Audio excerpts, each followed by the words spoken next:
Што се однесува до ВМРО ДПМН, ние секогаш сме биле подготвени да дискутираме, да дебатираме со секого кога е во прашање државата, националните и државните интереси.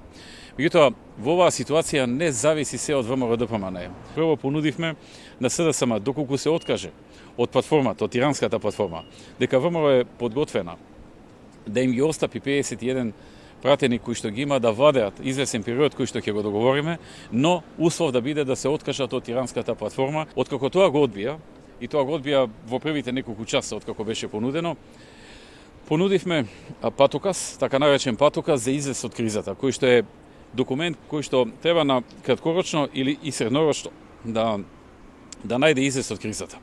Потоа понудивме нов документ, значи трета иницијатива. Тоа беше манифестот за единствена Македонија, кој што пред се беше за една среднорочна стабилизација и уредување на односите помеѓу политичките партии во правец на еднината на државата и долгорочен документ.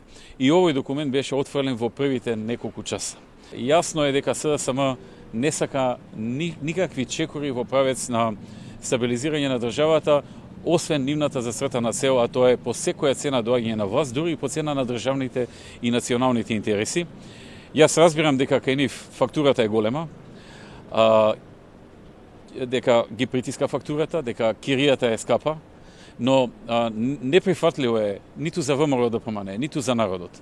Таа кирија и таа фактура да ја плаќа народот и да биде завршена работата на грбот на народот и на грбот на државата и државните националните интереси. Токму затоа народот во толку голем број, како никогаш до сега, и толку долго време, исто така како никогаш до сега, секојдневно се спротивставува и пружа отпор.